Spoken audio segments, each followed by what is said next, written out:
Okay, Wayne Jetski almost viral.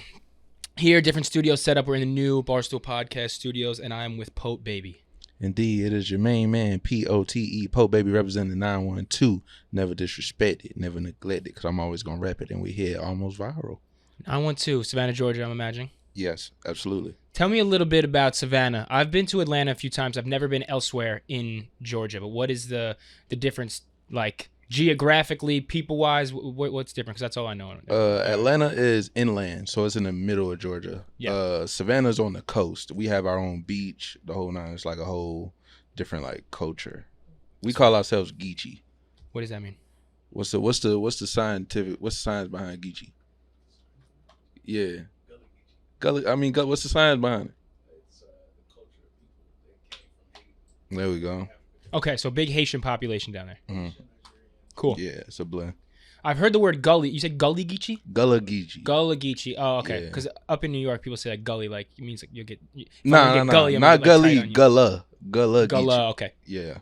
Got it. Mm-hmm.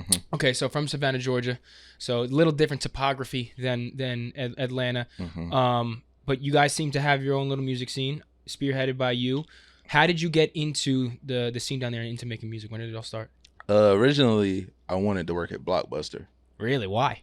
Because I love movies, for one. Yep. But the main thing is I grew up under drug dealers, right? Mm-hmm. But I've seen the ups and downs of that and the instabilities of that. But my mom, she was never part of it. She worked hospitality for 15 years. Okay. And was able to move me and my siblings to the burbs off of just legal money. That's awesome. So in my mind, that's a perfect way of living. Yeah. And having a 9-to-5 and being around shit that you love and getting paid for it. So being around movies, for me, I love watching movies and then getting paid for it. That was the perfect combination. So Blockbuster.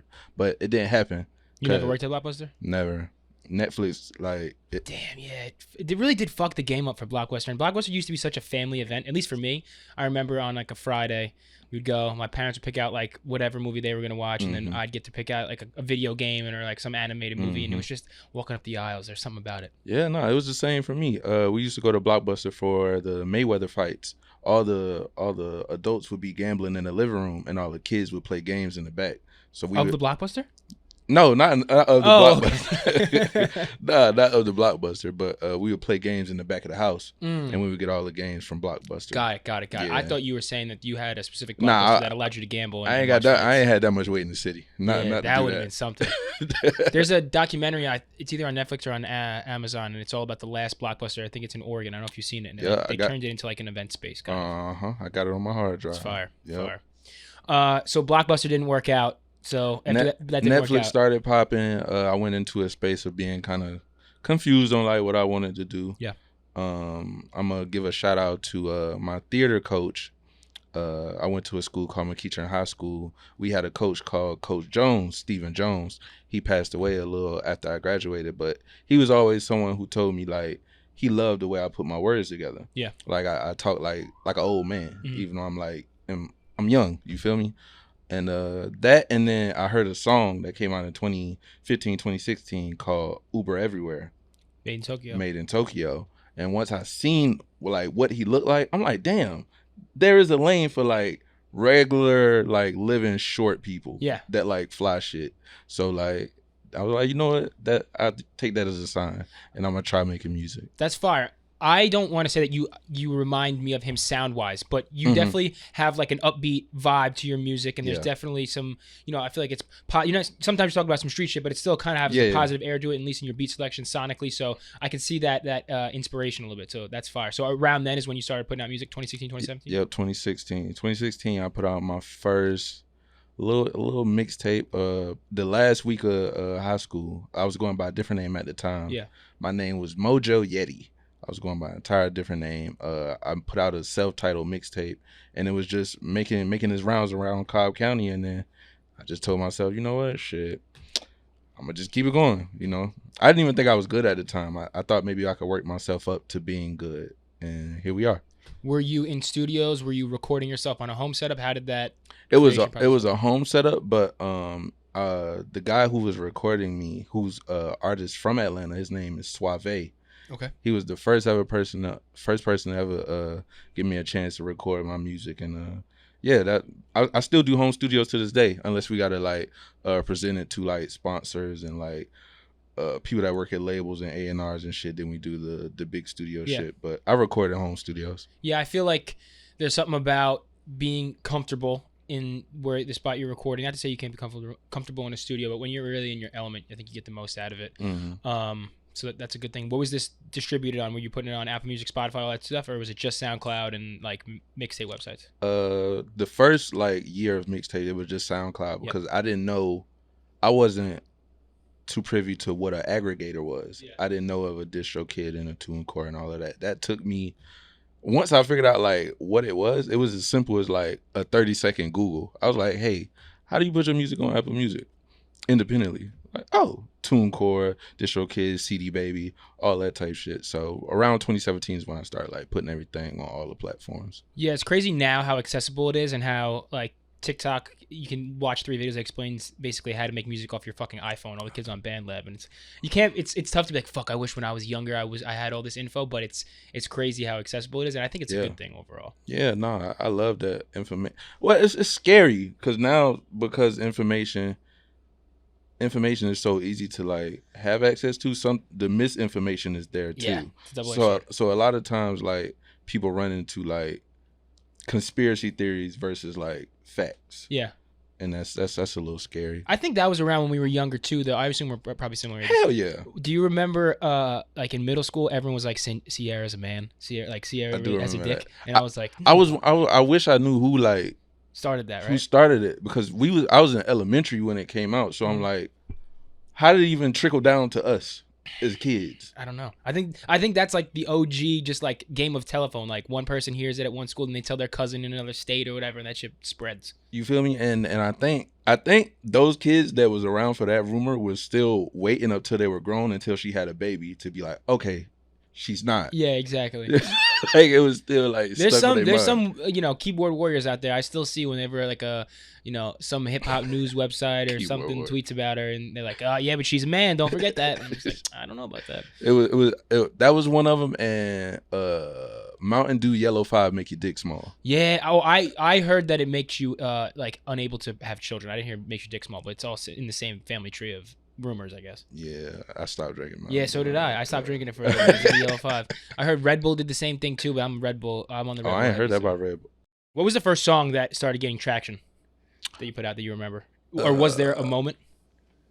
I say locally the first one was it was either a song I had called Pote Baby or Pote. Yeah. Sometimes I kind of mix up the timing of when they drop, but whichever one was the first one was what gave me the idea that I should change my name to Pote Baby, because I said it in the song, and then the city was just championed it. They didn't like dispute it of like if I was a real Pote Baby or none of that shit. It was like, yeah, they just kept calling me Pote Baby after that. What does it mean?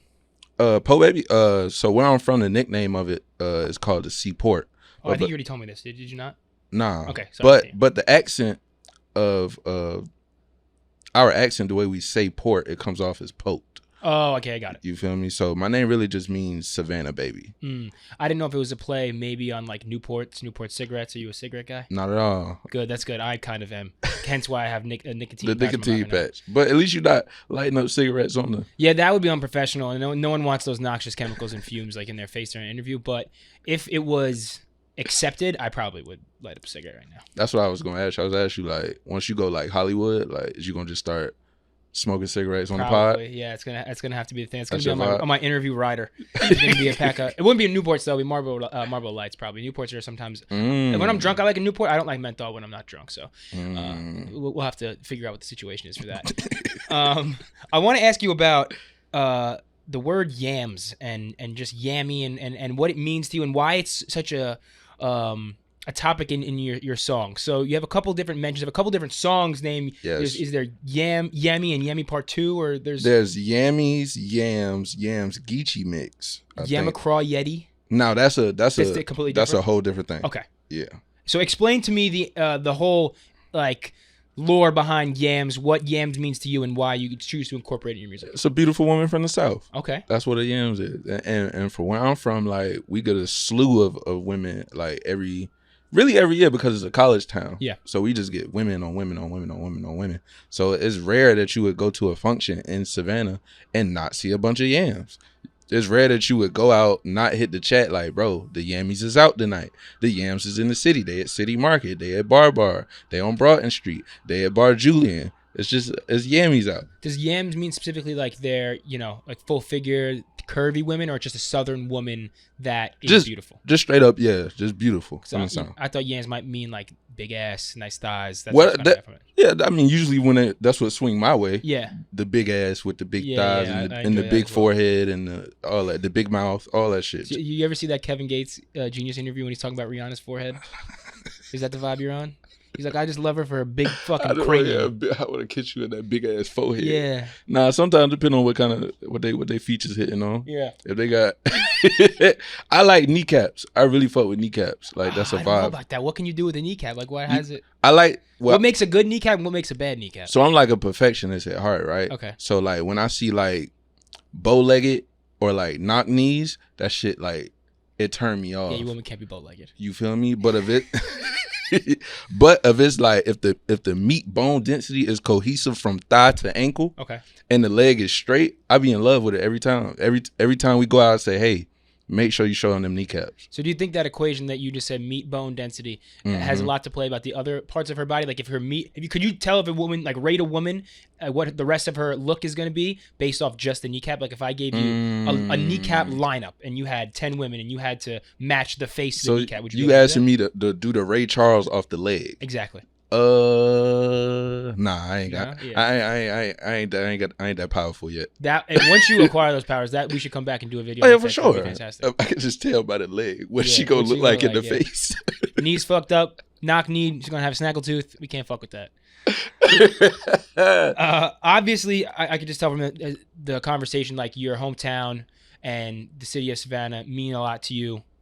Recently, you just had your own day in the city of Savannah, correct? This is the third day. The third day, okay. So talk to me about that and how did that come about and what does that mean to you to have, the recognition from the city? Okay, so Pote Day weekend now it's a 3-day event. Okay. What we do is we, give back to the community for 3 days straight. The whole weekend is free. Me and my partner Donnie, as well as everyone that's part of the planning committee for Pote Day. We all like have an understanding, like the more I rise and the team rise in the industry is the more like opportunities we could bring back home. Yeah, because that's we have a lack of that where I'm from in such a small town. So doing that, bringing the brands back, just cool vibes. This past third annual Pote Day, we had my homecoming show. I never did an actual show in Savannah. I've done like showcases and like little 6-minute like sets and whatnot. Yeah. But this is my first like full length like performance, live band, the whole 9. Oh shit, that's awesome. Super tight. We let the city like choose the openers for the show. They chose all the local acts that they wanted to see open for me at the show. Super tight. We had that for the first night. Saturday, the very next day, we had what I feel like is the most important day of the weekend is the educational and the informational workshops. Because I feel like my town and a lot of towns, the crime happens because a lot of people don't know they can do other things. And I'm trying to fight that, and we trying to fight that as the best that we can. So we give out the workshops for entertainment, fashion, just other avenues to like take you somewhere else mentally versus like having to be a street nigga. Yeah. You feel me? That's great. So we got that on Saturday, and then the very next day we just have a block party. So if you don't feel like trying to change your life and do all that serious shit and you just want to kick it, we got that too. The sponsors, we had vans. We gave out a bunch of vans at the block party, 150 vans to the youth. We had Liquid Death, the water company. We had SoundCloud, of course. We had LRG, and Jack Daniels, all that shit. Like, that's fire. And it's just super cool weekend, man. Were you at all a skater back in the day? What's the connection to bands? You just one great sponsor, 2 fire sneakers. When I've never been a skater, but I love skating games. Yep. I love being an observer of the sport. Okay. So sometimes, because now there's a Savannah skate park in Savannah at Lake Mare. Tony Hawk helped bring it there. And I just go out there and just watch the kids skate. I might film them, the whole shit. Like, I like looking at skating. It's tight. Yeah, skating culture and rap culture in the last 10 years, 15 years have really intertwined. I think it's fire. Like I think obviously the kick push song with Lupe Fiasco kind of helped, but I think Tyler and all those guys really kind of made it cool for like inner city kids to skate. And stuff. Pharrell, Tyler, Lupe, all them niggas, man. Fire. I want to ask you specifically about one song that I listened to today. I Ain't Got It, and you're in the club. I still ain't got it. And I love the message of that song, and I love how it's such a juxtaposition of, it's a banger, and you're talking about being in the club, you're talking about you not want to spend the money, you don't got it, and while every club song ever is just about how you're the flyest, how you got the most money. I love that. How did that come about? We was working on I was working on Pote Day 2, and Donnie put it in my ear like, hey bro, like, he liked the songs that I already had on the list, but he felt like I needed one of those, like, just a bouncy record that can really like go in the clubs. Cause I live in Atlanta, like I reside in Atlanta, so a lot of the times like us selling the music is like locally for us has to be in the clubs. And if I got a bunch of songs that don't really fit in the club, it's hard for him or anybody else that's doing like the lifestyle work of what we do to sell what I got going on. Yeah. So he asked me to just put together like a record. And I'm like, okay, cool. I don't usually do these kind of records, but I know how to kind of have fun with it. So I think Calvin Riper did that beat. He sent it to me. I told him I'm gonna knock it out in an hour. I would knock it out in an hour. I wrote the hook in like 20 minutes, and it was just as simple as, I ain't got it. I'm waiting on my deposit, because there's been plenty of times I'd have been in the club, and I came with no bread, but off face card I'm good to just come in. You feel me? Get in there, kick it. About 2 a.m. That's when the deposit hit, and at that point I could spend a little bread. Yeah. I could spend a little bread. You make friends with somebody who's at a table. Maybe they give you a whole nine. Let you tap the bottle. It's always funny because like when you are the guy who does have it, and there's very few times I've ever actually gotten a table and paid for it. But and you're like looking out like, who's stealing from my bottle? Who's checking it? And then I've also been that guy, so I know both sides of the table. Obviously, the one spending less money more closely. But I feel like the song really highlights like how it feels to maneuver like a place where you got relationships at. Exactly. And you ain't got to really like do too much. A lot of people are just happy to see you there, so they're very like inviting on, hey, we in this section, like come pull up, come drink with us, bada boom, bada bing. The girls, if you done been to the club more than a couple times, you done met all the DJs and shit, it's just super inviting. And then when you do feel like you want to pop your shit and you want to flex a little bit, or this a night where you feel like you want to celebrate, and you done did the rapper shit for like 30 minutes of just shaking hands and kissing babies and shit, and you want to like have a good time, 2 a.m., man. Does the networking aspect of it get at all draining to you? Like having to go out on nights maybe you don't want to, having a, like you said, do the rapper shit? Is that something you ever, are dreading doing? Usually I set, me and my team, like we set a timer when we go to these events to like be there for like an hour and a half. Unless the DJ is really good. Yeah. If the DJ is really good, then we might just stay the whole night. But what kind of music are you looking for being played in order for the DJ to be really good? It ain't even really the music, it's the transitions. Yeah. What I've noticed out here, a lot of the DJs, like, they echo out into the next song versus like in the South, at least from what I'm familiar with in the South, like they'll mix vocals from another song on top of another beat to transition into another song. So like just transitions, that's it. If the transition's boo-boo, like I might tap Donnie, or Donnie might tap me on the shoulder and be like, hey, like, we got like 20 minutes in here, like we about to slide.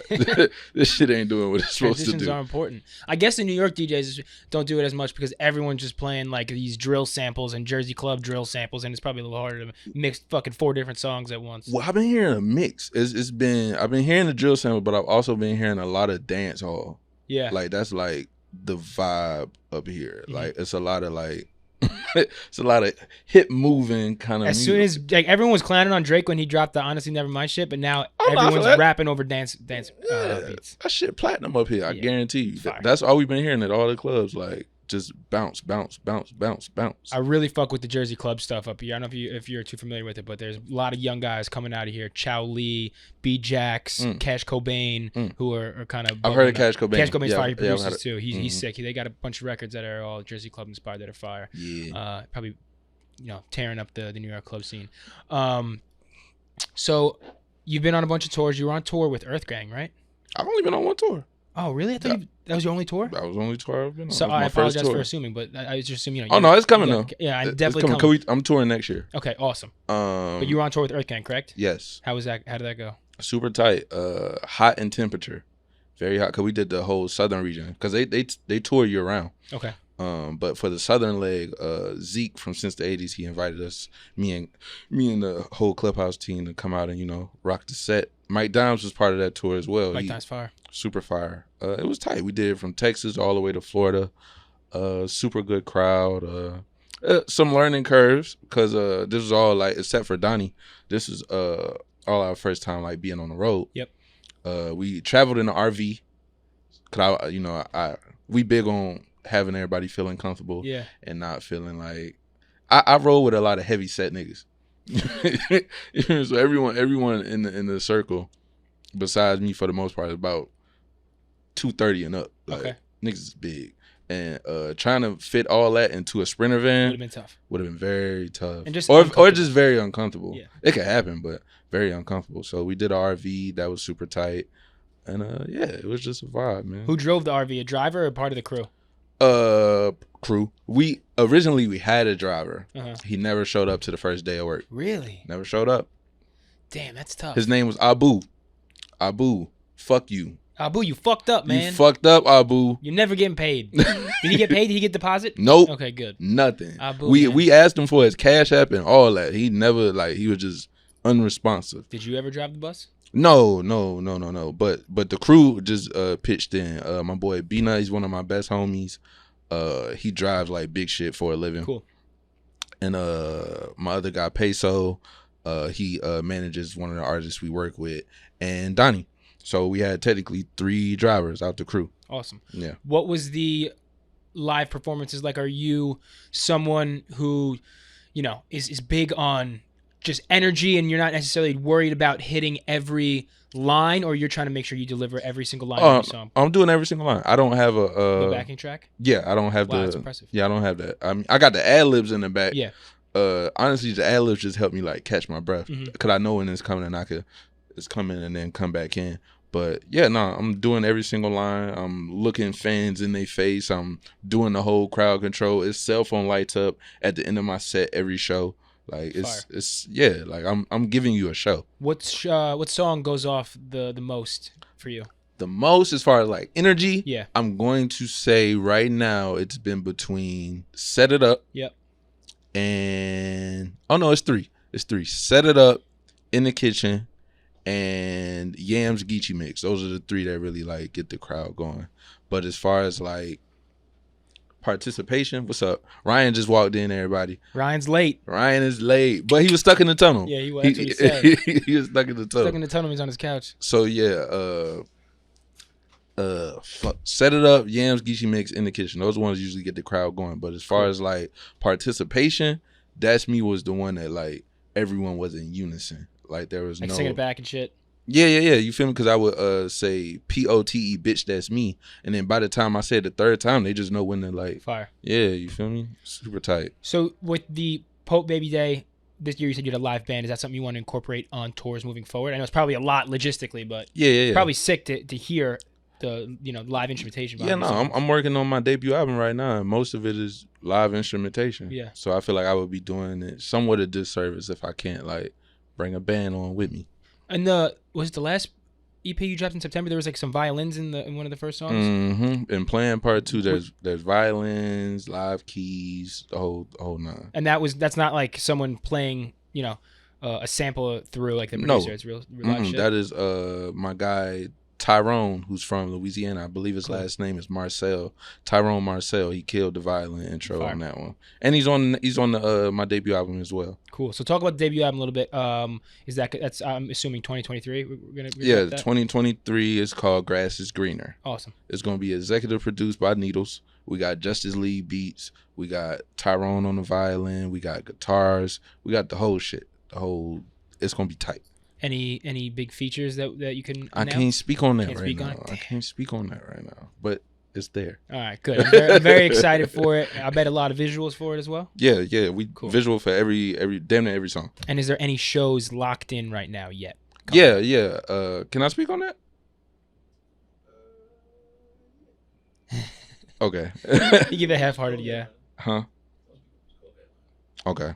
I got a tour called Left of Center tour coming up in about the top of Q2. Okay. Yeah, and it's gonna be tight. It's gonna be me and 3 other very interesting performers. All right, great. And you're keeping it to the chest, but I appreciate that, and I'm excited to see what goes down, and hopefully we'll have you back here after that, and we'll be like, remember I told you it was 3. I ain't want it, man. Everyone been saying that to me this week. Like, man, hey, man, when you blow up, bro, don't forget that you could always swing back. Nah, yeah. Nigga, I love this type shit. Like, Fire. This shit is. I'm from a small town, so all this shit, like in scale, is all above the stars for me. So This shit right here, like, even though like you kind of like just starting out in the studio is getting like renovated and all of that type shit. Like, nah, this shit is like. This shit ain't back at the crib. Yeah, ain't too much shit like this back in where I'm from. So it's inspiring to be around this type shit. I appreciate it, and regardless of who do it. Hearing the the journey and where you came from, where you are now, where you're gonna be, inspiring is on mine as well. So very excited, very happy you came over here, and I think we're gonna maybe do a freestyle, right? Something like that. Yeah. That's what Ryan telling me y'all want me to do. So all right. So if you're watching this, go check the YouTube feed, Instagram, TikTok, all that for the freestyle as well. But this is Pote Baby. Let everybody know once again where to follow you. You can follow me on Instagram, POTEBABYS. Twitter, POTEBABY. It says "Make Fergie Proud" in the header. On any digital streaming platform, POTEBABY, 2 words. And yeah, make sure you like, subscribe to Almost Viral. It takes 2 seconds to not be a bitch. It just takes 2 seconds. Tap in. Damn, he said it for me. Like, comment, subscribe. Almost Viral, we're out.